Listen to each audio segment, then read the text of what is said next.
Hello बच्चों, कैसे हो आप लोग? अच्छे होंगे बेटा। बेटा आज मैं आपके लिए लेकर के आई हूँ बेरोजगारी की समस्या पर निबंध। ठीक है बेटा। तो आज मैं आपको समझाऊंगी बेरोजगारी की समस्या पर निबंध कैसे लिखते हैं। निबंध को लिखने के लिए हमें सबसे पहले क्या करना चाहिए तो जान लेते हैं हम आज बेटा। बेरोजगार की समस्या पर निबंध। ठीक है बेटा। निबंध को लिखने से पहले बेटा हमें उसकी रूपरेखा बनानी होती है। ठीक है। जब हम उसकी रूपरेखा बना लेंगे तो जो निबंध है, निबंध हमारे लिए आसान हो जाता है। ठीक है बेटा। तो जान लेते हैं हम इसकी रूपरेखा कैसे बनाते हैं। टॉपिक हमारा हो जाता है बेरोजगारी की समस्या। ठीक है। बेरोजगारी की समस्या पर हमने रूपरेखा हमें तैयार करनी है, तो हम इसकी रूपरेखा कैसे तैयार करेंगे जान लेते हैं। पहला इसमें हमारी जो पहला पॉइंट हो जाता है प्रस्तावना। ठीक है। दूसरा हो जाता है बेरोजगारी के प्रकार। ठीक है। तो बेरोजगारी के प्रकार के अंदर कौन कौन से प्रकार आ जाते हैं? शिक्षित बेरोजगारी, ग्रामीण बेरोजगारी, छिपी बेरोजगारी, मौसमी बेरोजगारी। ठीक है बेटा। ये हो जाते हैं बेरोजगारी के प्रकार। उसके बाद आपको अगला पॉइंट, तीसरा पॉइंट लिखना होगा बेरोजगारी के कारण।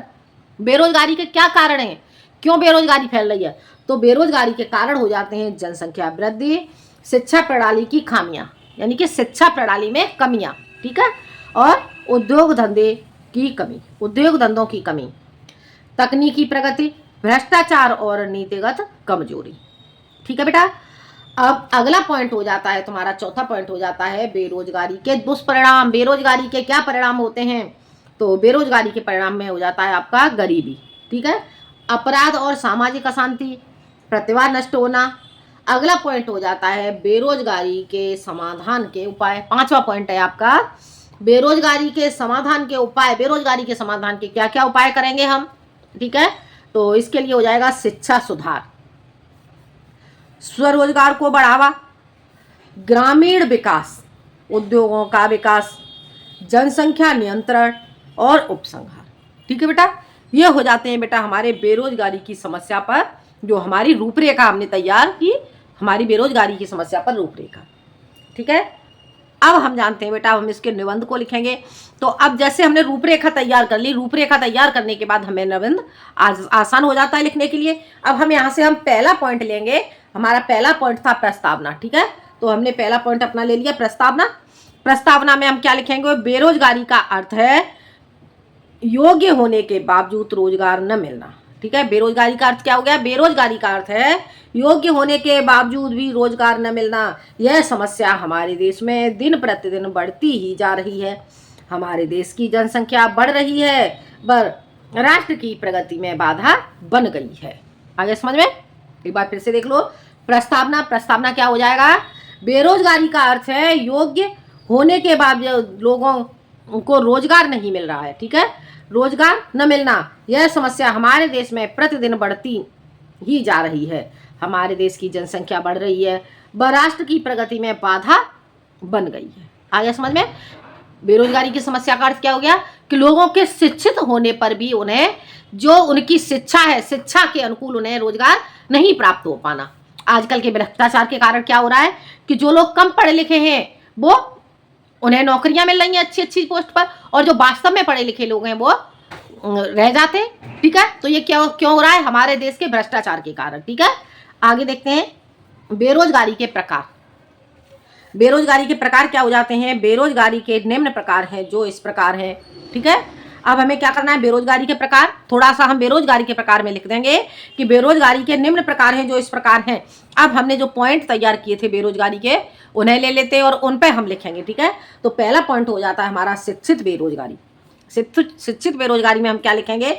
हमारे देश में पढ़े लिखे, हमारे देश में पढ़े लिखे, ठीक है, लिखे, ठीक है, पढ़े लिखे व्यक्तियों को, दिखाई दे रहा है बेटा?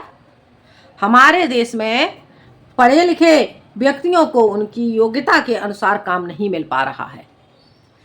यह समस्या युवाओं को निराश, गरीबी और आपराधिक प्रवृत्ति की ओर ले जा रही है। आगे समझ में?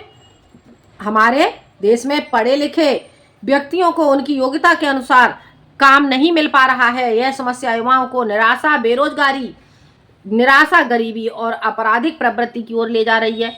लाखों पढ़े लिखे लोग नौकरी की तलाश में भटक रहे हैं। क्या हो जाता है बेटा?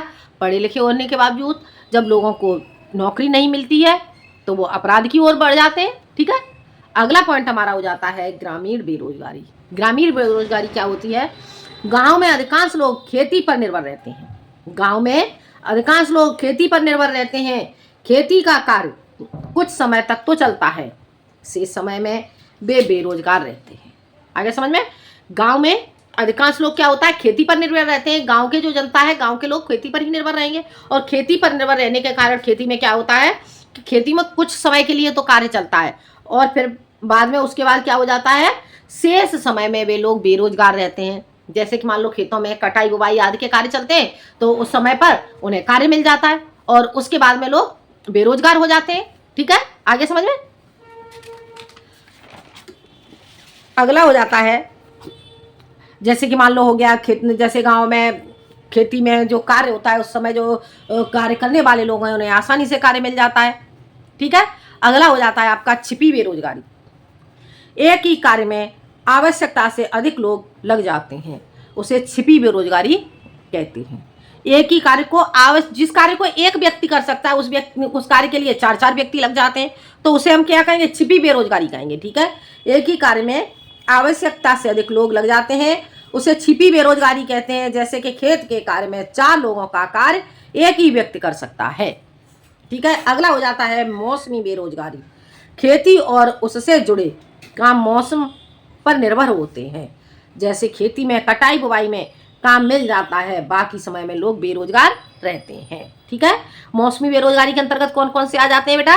जैसे कि कुछ जो खेती है, कुछ फसलें मौसम के अनुसार होती हैं। ठीक है, तो जो मौसम के अनुसार फसलें होती हैं, तो जब मौसम के अनुसार फसलें होती हैं तो उस समय तो लोगों को कार्य मिल जाता है, और बाकी के समय में वो बेरोजगार हो जाते हैं। जैसे कि मान लो धान रोपण का कार्य होता है, धान तो उस समय लोगों को कार्य मिल जाएगा, और उसके बाद जैसे ये बरसात का मौसम खत्म हो जाता है और उसके बाद ये कार्य कम हो जाता है धान वाला, तो उसके बाद लोग बेरोजगार हो जाते हैं। ठीक है, अगला है बेरोजगारी के कारण। बेरोजगारी के कारण क्या क्या हो जाते हैं देख लेते हैं। बेरोजगारी के निम्न कारण हैं जो इस प्रकार हैं। ठीक है, जनसंख्या वृद्धि। पहला पॉइंट क्या हो जाता है? जनसंख्या वृद्धि। बढ़ती जनसंख्या के कारण व्यक्ति को रोजगार ठीक से नहीं मिल पाता। आगे समझ में? बढ़ती जनसंख्या के कारण दिन प्रतिदिन हमारे देश की जनसंख्या बढ़ती जा रही है, और इसी कारण से जो मनुष्य हैं, मनुष्यों को रोजगार ठीक प्रकार से नहीं मिल पाता। ठीक है, अगला शिक्षा प्रणाली की कमियां। हमारे देश की शिक्षा केवल डिग्री देने तक सीमित है। आगे समझ में? आज के समय को देखते हुए ये बात सच हो गई है कि हमारे यहाँ की शिक्षा केवल डिग्री देने तक सीमित है। व्यवहारिक और रोजगार परक ज्ञान का अभाव है। आगे समझ में? शिक्षा कैसी हो गई है? सिर्फ लोगों को डिग्री प्राप्त हो जानी चाहिए। ठीक है, और उससे उन्हें व्यवहारिक और रोजगार परक शिक्षा प्राप्त नहीं होती है, उन्हें रोजगार की प्राप्ति नहीं हो पाती है। ठीक है, आगे समझ में? क्योंकि उन्हें इतनी नॉलेज ही नहीं होती है। अगला, उद्योग धंधों की कमी। हमारे यहाँ उद्योग धंधों की कमियां गांव के लोगों को कार्य के लिए बाहर शहर में जाना होता है। हमारे यहाँ उद्योग धंधों की कमियां होने के कारण, ठीक है, गांव के लोगों को कार्य के लिए शहर से बाहर जाना पड़ता है। ठीक है, अगला होता है तकनीकी प्रगति। क्या होता है? गांव में जो उद्योग धंधे हैं, उद्योग धंधे नहीं होते हैं, तो जिस समय में लोग गांव के बेरोजगार होते हैं तो उस समय वो अपने कार्य की तलाश में, रोजगार की तलाश में वो शहर में चले जाते हैं। तकनीकी प्रगति में आ जाएगा मशीनों ने श्रमिकों का कार्य कम कर दिया है, जिससे काम के अवसर घट जाते हैं। आगे समझ में? क्या हो गया है? मशीनों के द्वारा खेतियां होने लगी हैं, मशीनों के द्वारा कार्य होने लगे, तो उसके कारण से जो मनुष्य हैं, मनुष्य बेरोजगार हो जाते हैं, क्योंकि जो 4-4 मनुष्य हैं, 4-4 5-5 लोगों का कार्य मनुष्य जो मशीन है, मशीन के द्वारा 2 मिनट में हो जाता है। ठीक है, तो क्या होता है? इससे जो मनुष्य है, मनुष्यों को रोजगार कम मिलता है। ठीक है, तकनीकी प्रगति के अंतर्गत आ जाता है मशीनों ने श्रमिकों के कार्य को कम कर दिया, इससे काम के अवसर घटते जा रहे हैं। अगला हो जाता है भ्रष्टाचार व नीतिगत कमजोरी। सरकार की रोजगार योजनाएं ठीक से लागू नहीं हो पाती और पात्र लोग वंचित रह जाते हैं। आगे समझ में? सरकार की जो रोजगार परक योजनाएं हैं वो ठीक प्रकार से लागू नहीं होती हैं, और उसके कारण क्या होता है? जो वास्तव में योग्य पुरुष होते हैं वो वंचित रह जाते हैं। ठीक है, और जो योग्य नहीं है उन्हें रोजगार प्राप्त हो जाता है। अगला है बेरोजगारी के दुष्परिणाम। बेरोजगारी के दुष्परिणाम क्या होते हैं? बेरोजगारी के दुष्परिणाम निम्नलिखित हैं जो इस प्रकार हैं। ठीक है, बेरोजगारी के दुष्परिणाम जान लेते हैं। गरीबी, बेरोजगारी के कारण क्या होता है? गरीबी आती है। रोजगार न मिलने से परिवार की आर्थिक संकट का सामना करना पड़ता है। ठीक है, रोजगार न मिलने के से परिवार को आर्थिक संकट का सामना करना पड़ता है, अर्थात उनकी जो दैनिक जो खान पान की व्यवस्था है वो ठीक से नहीं हो पाती है। ठीक है, जैसे रोटी कपड़ा और मकान, ठीक है, इनकी उन्हें ठीक से व्यवस्था नहीं हो पाती। अगला देखते हैं बेटा, अगला पॉइंट हो जाता है आपका, देखो, अपराध और सामाजिक अशांति। बेरोजगार व्यक्ति गलत रास्ता अपनाने लगता है, जिससे चोरी, लूट और नशाखोरी जैसी घटनाएं बढ़ती हैं। आगे समझ में? मनुष्य बेरोजगार होगा तो क्या होगा? वह गलत कार्य की ओर अग्रसर हो जाता है, गलत रास्ता अपना लेता है। ठीक है, और जिससे चोरी, लूट और नशाखोरी जैसी घटनाएं बढ़ती हैं। प्रतिभा नष्ट हो जाना, योग्य युवक निराश होकर अपनी प्रतिभा का सही उपयोग नहीं कर पाते। ठीक है, जैसे कि आज के समय में हो रहा है, जो योग्य पुरुष होते हैं उनको जॉब नहीं मिल पा रही है। इसके कारण से जो आने वाली पीढ़ी है, आने वाली पीढ़ी के अंदर कौन सी धारणा आ जाती है कि जो पढ़े लिखे लोग हैं उन्हें जॉब मिल ही नहीं पाती ठीक से। ठीक है, तो वो लोग भी आगे पढ़ाई के लिए अग्रसर नहीं होते हैं। ठीक है, तो क्या हो जाता है? प्रतिभा नष्ट होना, योग्य युवक निराश होकर अपनी प्रतिभा का सही उपयोग नहीं कर पाते। बेरोजगारी के समाधान के उपाय। अब बेरोजगारी के समाधान के क्या उपाय हैं? बेरोजगारी के समाधान के निम्नलिखित उपाय हैं जो इस प्रकार हैं। शिक्षा में सुधार। ठीक है, तो हमें क्या करना चाहिए? सरकार के द्वारा शिक्षा में सुधार, शिक्षा को व्यवहारिक और रोजगार परक बनाया जाए।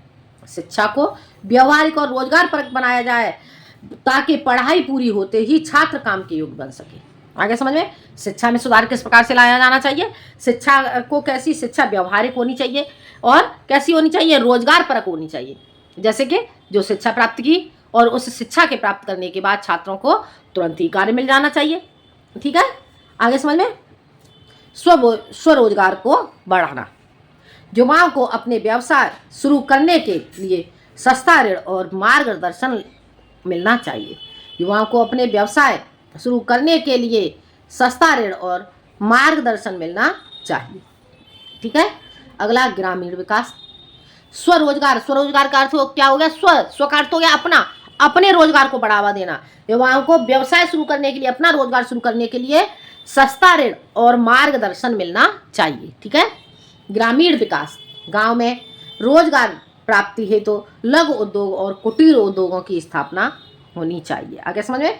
ग्रामीण विकास, ग्रामीण विकास गांव में रोजगार प्राप्ति हेतु तो लघु उद्योग यानी कि छोटे उद्योग धंधों और कुटीर उद्योगों की स्थापना होनी चाहिए। अगला, उद्योगों का विकास, बड़े और छोटे उद्योगों की संख्या बढ़नी चाहिए।